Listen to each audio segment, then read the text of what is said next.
Le grand JT de l'éducation vous est présenté par Microsoft. Bonsoir Guillaume. Bonsoir Virginie, bonsoir tout le monde. 2 jours après l'annonce de la dissolution de l'Assemblée nationale par Emmanuel Macron, l'heure est à la mobilisation contre l'extrême droite. 3000 personnes rassemblées place de la République à Paris après l'appel lancé par les syndicats étudiants et les organisations de jeunesse de partis politiques. Même chose également dans de nombreuses villes de France. On pense à Toulouse, 6200 participants, plus de 2000 à Marseille, 4000 à Rennes, 2800 à Bordeaux, 1 millier à Montpellier, Saint-Étienne ou encore à Besançon. Objectif, empêcher le Rassemblement national d'arriver au pouvoir et appeler à l'union de la gauche. Écoutez justement ces réactions recueillies au micro de France Inter. Une grosse union, et c'est nécessaire, on n'a pas le choix en fait, il faut s'unir, il faut montrer que la gauche est forte, que la gauche est radicale aussi, que la gauche s'intéresse à tous les sujets, qu'elle va tenir ses promesses. Et moi ce que j'attends surtout c'est de l'honnêteté de la part de la gauche, et qu'ils arrêtent de jouer aux politiciens. Je pense que chaque parti tout seul ne pourra pas vraiment faire face à l'extrême droite, je pense que si ça ne lie pas ce sera catastrophique. On ne va pas replâtrer des années de division en 3 semaines, voilà. Mais bon, si ça peut permettre d'éviter que le Rassemblement national arrive au pouvoir, c'est déjà positif. Évidemment il y a des divergences qui ne sont pas des moindres, je veux dire, mais à un moment donné, là, je crois que la menace est tellement forte que c'est une évidence. Là, c'est simple, c'est on se fout de qui présentera qui. Il faut qu'il y ait une candidature unique de gauche dans chaque circonscription. Même si c'est pas quelqu'un pour qui j'aurais voté, mais j'irai voter pour lui. Arrêtez avec vos guerres d'ego, arrêtez de ressasser le passé de ce qui n'a pas marché. Alors, une nouvelle manifestation se tient actuellement place de la République à Paris. Dans le même temps, on a les 5 organisations syndicales de la CFDT, en passant de la CGT à l'UNSA, qui appellent à manifester massivement ce week-end. Notre République et notre démocratie sont en danger. Tels sont les mots choisis par les syndicats dans leur communiqué. En attendant, les Français sont de nouveau appelés au vote le 30 juin et le 7 juillet prochain pour les législatives. Une campagne donc électorale assez express. Une vingtaine de jours, effectivement, d'autant plus que les candidatures vont devoir être déposées à partir de demain, avec une date fixée à 18h le dimanche 16 juin prochain.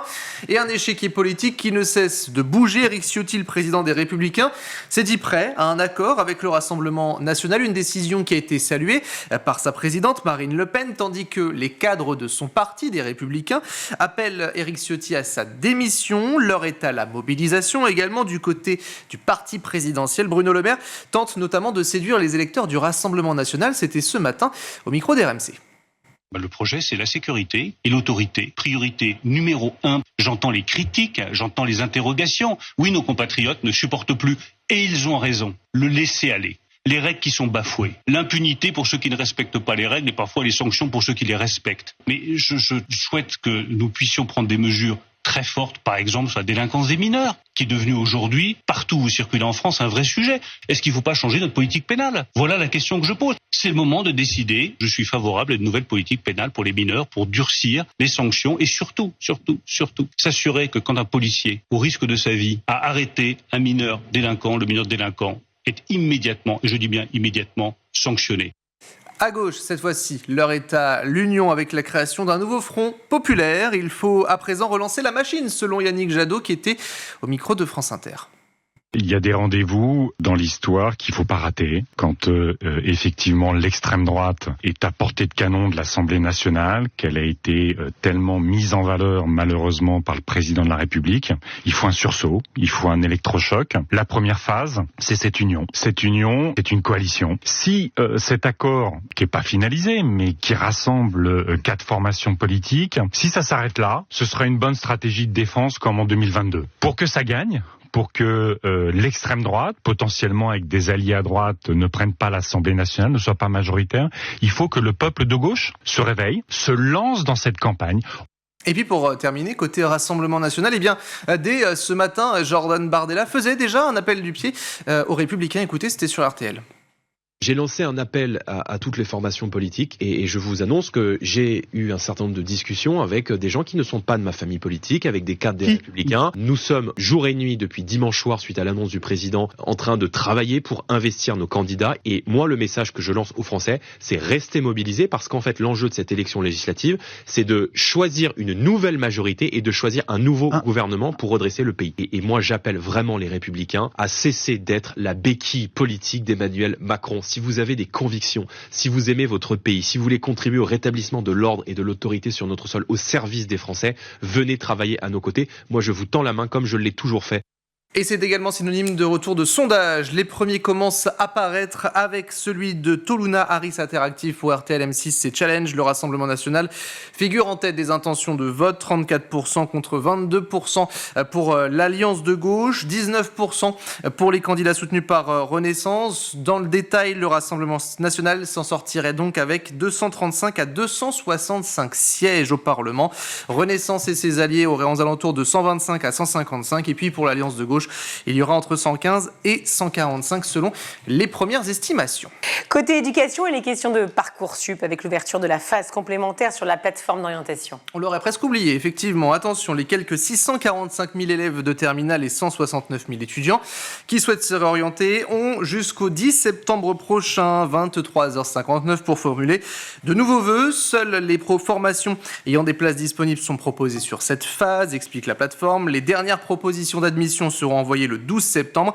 Vous pouvez faire jusqu'à 10 vœux pour les places où il y a des formations. 10 autres vœux également pour les formations en apprentissage sont concernés. Les élèves qui n'ont pas eu de proposition d'admission, celles qui ont eu des réponses négatives ou encore celles et ceux qui sont en attente et qui peuvent postuler.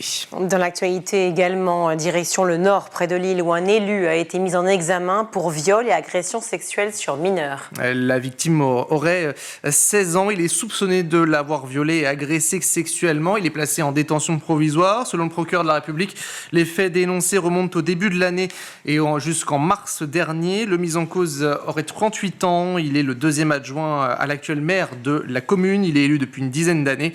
La victime présumée est un adolescent qui fréquentait une association de Déchy, la commune. D'après plusieurs médias locaux, il y aurait une autre plainte également qui a été déposée contre lui. Cette fois-ci, il s'agit d'un homme majeur qui l'accuse là aussi d'agression sexuelle. L'enquête se poursuit. Et cette information qui pourrait relancer le début sur l'apprentissage des premiers secours. Victime d'un arrêt cardiaque après une course, un élève est sauvé par les gestes prodigués par sa prof de sport. Nous sommes en Loire-Atlantique, à Sainte-Anne de Carquefou. Tom, 15 ans, élève de 3e au collège, participait mi-mai à une course d'orientation. Une fois terminé, l'élève s'est écroulé au sol. Plus qu'un simple malaise vagal, il a tout simplement fait un arrêt cardiaque. Et la formation premier secours qui notamment apprend à comment effectuer un massage cardiaque a donc sauvé Tom ce jour-là. C'est sa prof de sport qui a l'habitude de former les élèves en prévention de secours civique de niveau 1, le PSC1, qui connaît ses gestes et qui a pu sauver ce jeune. Pendant plus de 7 minutes, elle a effectué ce massage cardiaque tout en lui donnant de l'air. Les élèves autour étaient paniqués. Les pompiers ont pris le relais. L'adolescent est revenu à lui. Le PSC1 qui est désormais appris au collège et qui est un prérequis d'ailleurs pour passer le concours de professeur. Le directeur de l'école a réagi sur l'importance de son apprentissage basé sur le volontariat. Il est obligatoire depuis 4 ans. L'équipe pédagogique va même peut-être prendre une piqûre de rappel. Voilà ce qu'a déclaré ce directeur à nos confrères de Ouest France. Merci beaucoup Guillaume. Vous avez regardé le Grand JT de l'éducation avec Microsoft.